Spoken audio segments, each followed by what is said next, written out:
Welcome back to the 76 Capital Sports Leadership Show. My guest on this episode is Sarah Myer. She's the Chief of Staff and Strategy for the Indiana Sports Corp. For over 39 years, the Indiana Sports Corp has been the leading civic organization advancing the Indianapolis community through sports, playing host to more than 500 national and international sporting events. We're talking a Super Bowl, Final Fours, the Indianapolis 500, the NFL Combine every year, right? Isn't it? You got to go. And all sorts of all-star games and so much more we're going to talk about on the show. And here's the thing. Sarah's in the middle of it all. So, Sarah, welcome to our 76 Capital Sports Leadership Show. Thank you. Thanks for having me. Really excited to have you on the show. Talk about all the things that are happening all across Indiana, all the things that you've been involved with. And it just seems like every major sporting event comes through you guys. So tell us about the Indiana Sports Corp. Yeah, and I love being able to talk about what Indiana Sports Corp does, because typically sports commissions are very much behind the scenes, and Indiana Sports Corp was actually the first sports commission ever created. So Indianapolis was known actually as India No Place. So no one was coming here to play or to go to events. And the leaders at the time knew that. They acknowledged that. And so what better thing to build a city strategy around than sports? So really the pillars of that strategy were events, venues, and organizations. So that's what they were focused on: build sports around those three pillars and build up the city's reputation. So now we're here, more than 40 years later, really still executing on what that whole vision was. We've hosted more than 500 events, as you've mentioned. We have a great relationship with the NCAA. Their headquarters are here. That was part of the sports strategy. They moved here to Indianapolis in 1999. Great relationships with national governing bodies like USA Gymnastics, USA Track and Field. We've hosted a lot of Olympic trials. Probably the biggest one we hosted was the Olympic swimming trials last year, where we put a swimming pool inside an NFL stadium. Never been done before, and we'll do it again in 2028 prior to LA 28 when they do that in LA. So it's just been an incredible journey. We were the first sports commission. Now there's more than 350 in the country. So, as you notice in sports, all of these, there's so many great host cities and all of these venues coming online. I feel like we hear about a new stadium being built once a month at least. But everyone is really looking towards sports as that strategy. So it's an exciting time to be a part of it. A lot of things are happening in sports. A lot of things are happening in Indiana in sports. The Pacers made it to the finals. The Fever had a great run, and we're excited for Caitlin to get healthy again and be back on the court. IU is killing it, clearly. Colts, they had a great start, and these injuries, man, I'm telling you, but it's been a really, really great time in sports, and honestly, a time for women in sports, too. We have a female CEO of the Pacers, 3 great sisters running the Colts, a lot of great females working in sports here in Indianapolis, in the state of Indiana, so it's a great time, and we're just focused on, what's next and moving it forward. Well, I have to ask you, you just brought it up, and I was so curious. How were you able to put a swimming pool in an NFL stadium? Like, talk about that and the stories behind it and your involvement. We're crazy? No. It's so funny because we have taken some big risks in Indianapolis. We way back in the 80s, we built the Hoosier Dome, which is now Lucas Oil Stadium, without a team. We didn't have the Colts yet, and we built the stadium. Big risk. We hosted all of March Madness in 2021 during a global pandemic. That was pretty big risk. So yeah, put a pool in an NFL stadium, no problem. But it honestly was an idea that came to us from USA Swimming. Their president at the time in 2019 brought it to some of our community leaders who he knew very well and said, hey, we're thinking about this for 2024. We want to take the trials to the next level. We've outgrown our capacity for the trials. They were formerly at Omaha, and which sat, I think, around 15,000 people. And they said, we're actually meeting that capacity, and we want to grow it. We want to grow the sport of swimming. And I think that was a wonderful way to do it. I think what was really helpful too is Lucas Oil Stadium was very open to the idea of, different, they host a lot of different events in their stadium. So I think they were very open to it. The head of Lucas Oil Stadium, actually, he is a former swimmer from IU. So I think he was excited about the opportunity. So I think it just takes people with big vision, but also who are really willing to do the work, because it was a lot of work. It's hard for people to imagine like a swim meet in an NFL stadium, and we had to fill a lot of seats, and you also have to educate people on swimming. Not all people, I mean, swimming isn't like the biggest fan event that you would think of, but we were able to really make it a huge spectacle, and I was so excited about what it did for the athletes and the sport itself. We just had a lot of people there that had never actually been to a swim meet, and so we host a lot of basketball and football, but to actually say you can grow a sport through an event is pretty special. One of the things that's really unique and interesting about Indianapolis is just how interconnected the venues, the hotels, the restaurants right next door. I'm sure that's a big part of the sell that you're able to do on behalf of being able to bring in and attract these types of events. Yeah, absolutely. It's funny because when I think back to 2020 and 2021, when the NCAA called us about, hey, we are thinking of hosting the whole tournament in one city for safety reasons. And, everyone was, doing their own bubbles. They had the bubble in Orlando for the NBA. We were thinking about it and we said, man, downtown Indianapolis is like a bubble. There's, for people who don't know, we have over 5,000 hotel rooms that are connected by skywalks. So you actually don't have to go outside at all. We have a tunnel that goes under the street that connects the convention center and Lucas Oil Stadium, our football stadium. So it's just funny. It was funny to think about that and say, oh my God, that is a huge benefit to us. And I think sometimes people say, oh, well, Indianapolis is a smaller city. It's, it's not a Vegas or a Miami or things like that. But there are definite benefits to being a smaller city. When we host an event, like you said, the downtown is so compact. Not only can people get around easily, but the event takes over the city. I mean, the event is happening no matter where you go. So we've heard from, partners who might have gone to bigger cities that said, yeah, it was nice because it's a big city, but it just didn't feel like our event took over. And in Indy, whether we're hosting a Final Four or college football playoff, like there's no way that you don't know about the event. I mean, from the time that you land in the airport to getting downtown, like it takes over. So I think when people complain about it being smaller, I see it as a huge benefit for us. Do you find any difference when you're working with a professional league, say like the NBA for the All-Star game versus the NCAA? Yeah, everyone's different. And it depends on how their staffs are structured and also what their focuses are. So you just have to, as a host city, you have to be really flexible and you have to understand, what are their goals, what are their priorities, and what resources do they have.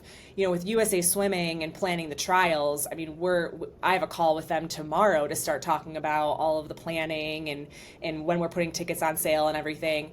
For an NBA All-Star game, I wouldn't be having that conversation for at least another year, So it's just everyone works differently and you kind of have to accept that. Sometimes it's hard for us in Indy because we want to go, and we want to start the planning and we want to have the conversations, but you always have to be really understanding about that. It's also interesting because all of their bid processes are different. So, for the NCAA, they open up their bid processes for their events, and any city can really put in their interest. Now they have to have the right facilities and everything, but it's pretty open.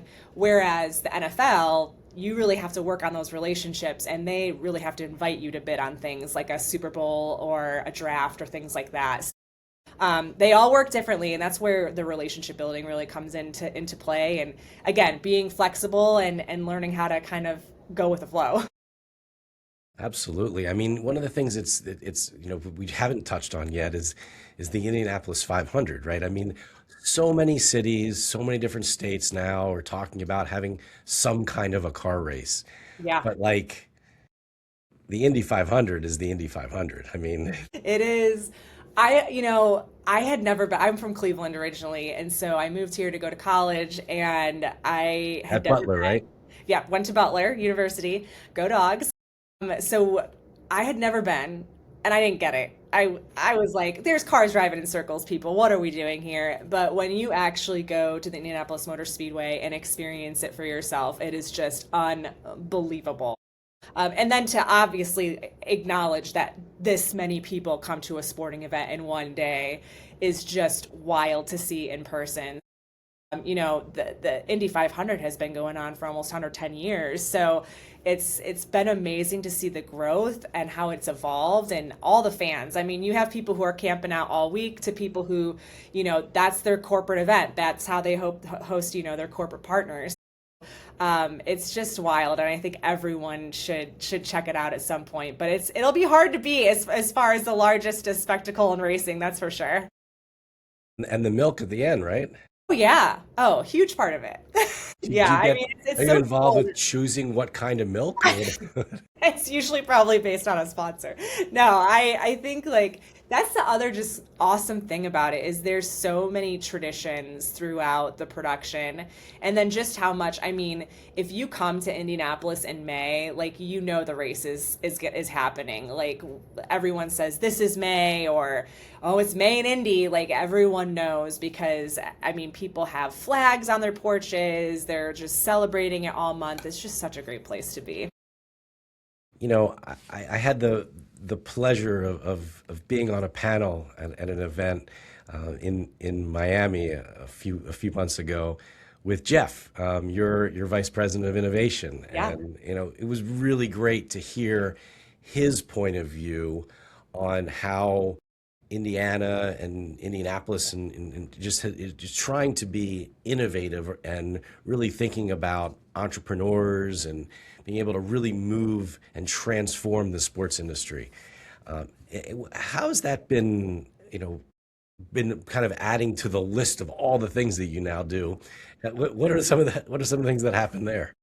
Yeah, so it all really came to a head when we finished March Madness in 2021, and of course, you finish a big thing and everyone says, "What's next? What's on the horizon?" And I think we were also thinking about, I mean, I think everyone was really pushed to think about how you evolve when COVID happened. And we started thinking about how do we evolve this sports strategy, because we were the first. Now there's more than 350 in the country. Everyone's hosting sporting events. That's what they want to do. But what does a sports ecosystem truly look like? What does a sports strategy look like moving forward? So we did research and developed what we call our 2050 vision, which is our next iteration of our sports strategy to be the global epicenter of sport. And it's a big goal, but I think when you put big goals out like that, people start to figure out where they see themselves in that.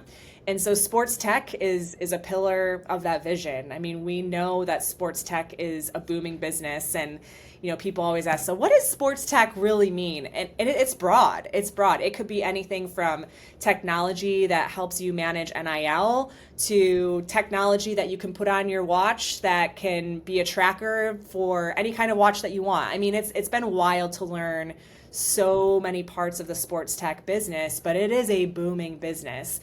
So what can we do to move sports tech companies to Indiana to help build up that ecosystem? Another pillar of it is women's sports. I mean, when we did the research, and this was before Caitlin Clark came to the Fever, we saw that women's sports was going to be an opportunity. And so what does that mean? What does it mean to not only have women's sports events here, women's sports teams here, but what does it mean to build up the next generation of women leaders? What does it mean to be a women's sports performance research hub? Like, how do we really differentiate ourselves to continue to make this a growing and thriving sports ecosystem? So we've really challenged ourselves with that question. So I think it's been really exciting to see how many people are working on all of these things and helping that grow. And then it's fun to talk to students about it too, because I think now they're seeing themselves in so many different avenues of sport, not just working for a team or working on an event, but there's so many different areas of sport that you can work in now. And I think, with the changing landscape of college sports, I just think there's going to be so many other opportunities too. You mentioned Caitlin. Yeah. How exciting was it when Caitlin Clark became a part of the Fever? I'm going to be honest with you. I had to, when I got the news, I had to pull my car over because I was freaking out so much. I was just, because not only was it huge for the Fever, but I think we all knew what this could mean for the city. just being able to, when you go to a game, so you should definitely come here for an Indiana Fever game sometime. But first of all, the line for the fan shop to get merch, like it starts hours before the game. We typically will have, I mean, we have people from all 50 states, and I think last year it was 44 countries come to an Indiana Fever game. It's just wild what it's done. Not only, and then I mean, for me, I was an athlete growing up. I was a swimmer, but I loved basketball. I loved softball. I loved it all. But to actually now see that stadiums are filled with little girls and boys watching these women thrive and watching them play. Like I went to Cleveland Rockers games as a kid, and that was not a full stadium. So it's just so cool to see what she's done for the sport. It's wild. I mean, they're calling it Clarkonomics here. So there's some of our colleges are doing studies on everything that she's done as far from an economic standpoint for the city and state, and it's just been awesome. And she's been great too. Honestly, she came to the Big Ten football championship game.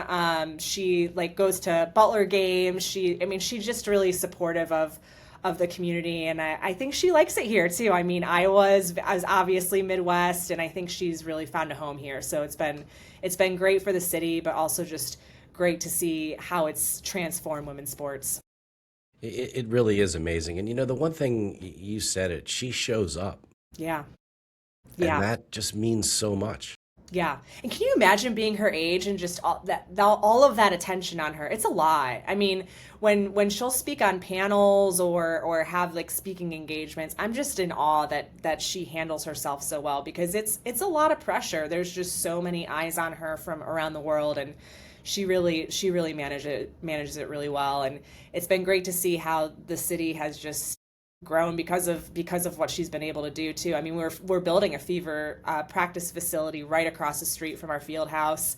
That'll open in spring of 27 in time for next year's season. So that's going to be awesome. So there's a lot more to come, I think, with women's sports, and Caitlin's been a big part of that. Incredible. Well, look, and you personally, I mean, it's really amazing to hear all the things that you've done now. And so, I'd love to hear and share with our audience here on our 76 Capital Sports Leadership Show a little of your background, how you got here today, and maybe what's next.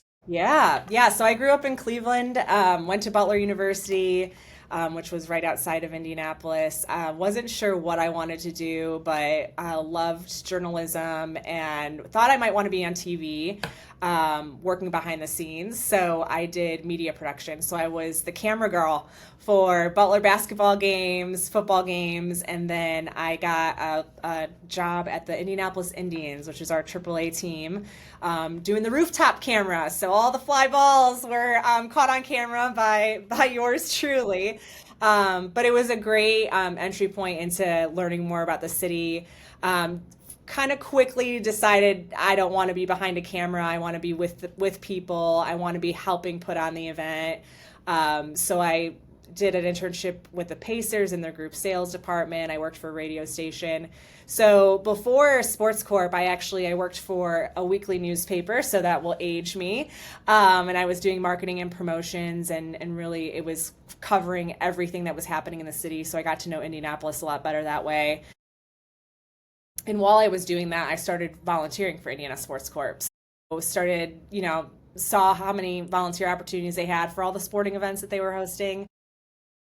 And then in 2011, I actually moved into the head of marketing role at the Indianapolis Symphony.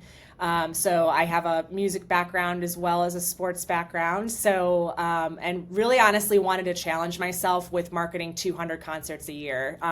They do 200 concerts, more than that probably a year, which is wild. And I wanted to see what it was like to help manage a nonprofit. I was really finding myself going towards community impact and organizations that really, were a part of the thread of a community. And while I was doing that, I was still volunteering for Sports Corp. So I volunteered for Final Fours and the Super Bowl that we hosted in 2012. And I really was just feeling this calling to do more for the Indianapolis community. And luckily, Sports Corp had a job open in April of 2019. So I was working on planning the 21 Final Four. And we were going to host regionals in 2020, and we were going to do all this Big Ten stuff in 2020. And then obviously we all know what happened in 2020. But probably the big turning point in my career was when we got the call to host all of March Madness in 2021. And I remember calling my parents and just telling them, hey, this is how I'm going to show up for the city. I feel like this could be a big step in my career, but I'm going to have to give this everything I have. So I came into this office every day, Saturday, Sunday, every day, 14 hours a day probably, from the time that we got the whole tournament until we executed the tournament. And then a couple of months later, I got offered to be the event director on the Olympic swimming trials. So it does pay off. I mean, I think, you just making sure that when you do see opportunities, see them in their greatest context. I think it's a huge part of this world. Like when you get the opportunity to do something, figure out how you can show up in the best way possible. And I feel like everything's still an audition. I mean, so I really try to keep that in my head when I'm working on any kind of event. So the swim trials were probably one of the most challenging and most rewarding things I've done in my life, for sure. To be able to do something like that for the sport of swimming, which I grew up with, to be able to do something on the Olympic level. Like I was actually able to go to Paris, and I had my Indianapolis shirt on, and people stopped me from other countries to say, I saw the trials in Indianapolis and it was the best thing I've ever seen. Like to hear that was just unbelievable. Yeah, so now I'm in kind of a more strategic role, thinking about what the future looks like for our city and state as far as sports. And we've got a great event lineup coming up. We have the men's Final Four in 3 months, which is crazy.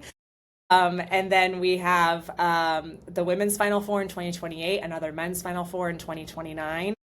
And the Olympic swimming trials are coming back in 28 too. So it's going to be a pretty crazy few years coming up. And we're working on booking what's in the 2030s.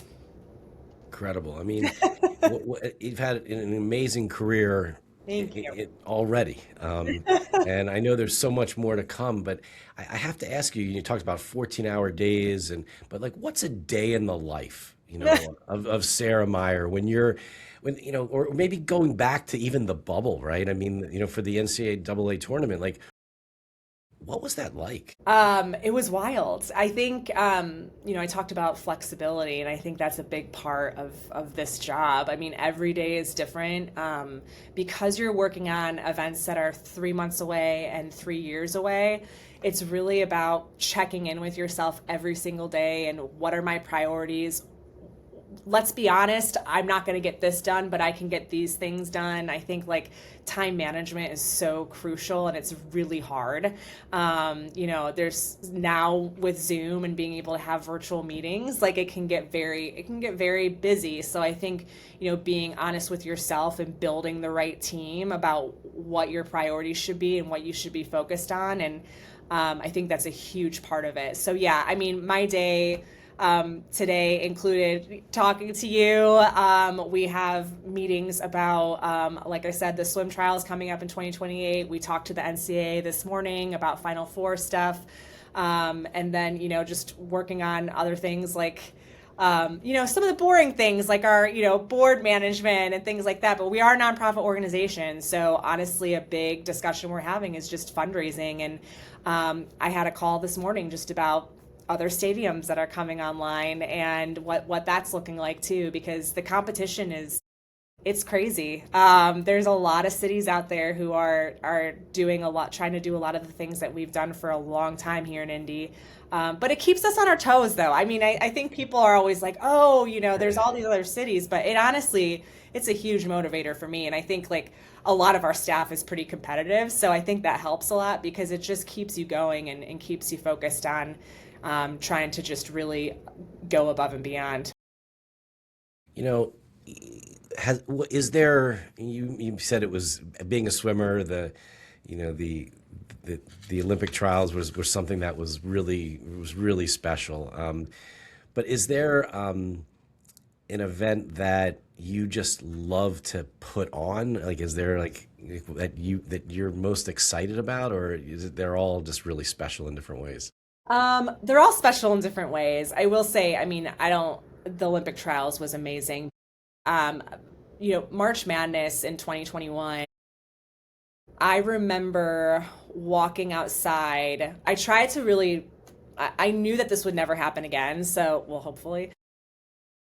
So I really wanted to be able to take it in and be present with it, at least a little bit within all of the chaos. And I remember walking downtown and I overheard this guy tell his friend, "Hey, I just realized that this is the first time I've felt normal in a really long time." And that just gave me, it just gave me chills now. But it's what sports is, what's so great about sports. And how amazing that we had the privilege to be able to do that for people, to bring them hope, to make them feel normal again. And that was a huge moment for me. So I think we're all really excited for this April to do a Final Four where we can welcome all fans, so we can welcome everyone at full capacity and kind of celebrate and reflect on what we were able to do 5 years ago. So I think that's going to be really, really special. That's amazing. It's really amazing. You know, in your role as chief of staff and strategy, I mean, big role. But you have a team, right, of people that you work with. I mean, talk a little bit about what it's, some of the people on your team and the things that they do, and how it's not just this is Yeah. the Sarah show, right? I Yeah, mean, it is not the Sarah show. Yeah, so and every sports commission is different, but I think we operate a lot of our events with just our staff. Sometimes there's other sports commissions that hire people for the different events, just depending on what they have. But we're a nonprofit, so we have a fundraising department. So we couldn't do any of this without our everyone that works on fundraising for us. And not a lot of people know this, but when you bid on an event and you win it, there's typically a bid fee. So that's what we're fundraising for, is typically these bid fees and the fees that are associated with hosting an event. So that's a huge part of it. Again, we wouldn't be here if we didn't have those folks. We have an entire events team, so they're really working on logistics, anything from transportation to venue operations, to volunteers. I mean, there's so much that goes into operating the event. So we're always a support system for our folks like the NCAA or the Big Ten, really supporting them on that side. And then our marketing, comms, and engagement team is phenomenal. They're constantly helping our partners sell tickets or, sell suites, get the word out about the event. A lot of our partners, we're lucky because they have events where they sell out the tickets, but then they really want everyone coming to their sponsored events. And that's where our marketing team helps out a ton too. So, and then on any event that Indianapolis hosts, we're always looking to figure out how can we have more impact beyond the event. It's great that we have these competitions, but we want to make sure, one, that they can be accessible to people who might not otherwise be able to go, and that the sport is accessible to people. So we have an entire engagement team that is constantly working on that as well. So good example is for the Olympic swimming trials. We wanted to push swimming, obviously, because it is the only sport that can save your life. Which when USA Swimming said that to us, I was like, that's interesting, but it's true, and it's. I mean, drowning is still the second leading cause of death for kids 14 and under. So it's still a huge problem. So we made this crazy goal of teaching 50,000 Hoosiers to be swimmer water safe by the end of 2024, and we did it. And we wouldn't be able to do it without that part of the team too. So I think those kinds of projects are incredibly important to what we do. So yeah, so that's, and then we have like the finance people that keep us in check, and all those I mean, because there's a lot of administrative stuff too. You run an event, but so yeah, it's a team of 35, and then we are really lucky to have a lot of people in the community who volunteer their time, whether on larger committees that we create to help us plan the event or just day of volunteers. So it's pretty crazy to see how Indianapolis shows up for these events.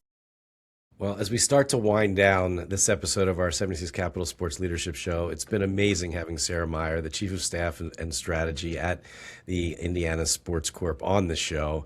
And as we like to ask all of our guests, and really one of the things that, you've talked about so much about leadership and leading and all the important things that you need to do, and even given advice, I think, for a lot of young people as to sort of how to be in this industry. I mean, you got to do it, right? You got to get in it, and you got to go make it happen. But did you have a role model or somebody that you've looked up to over the years that has kind of made you, or someone that you sort of look at and say, hey, I want to be like that person?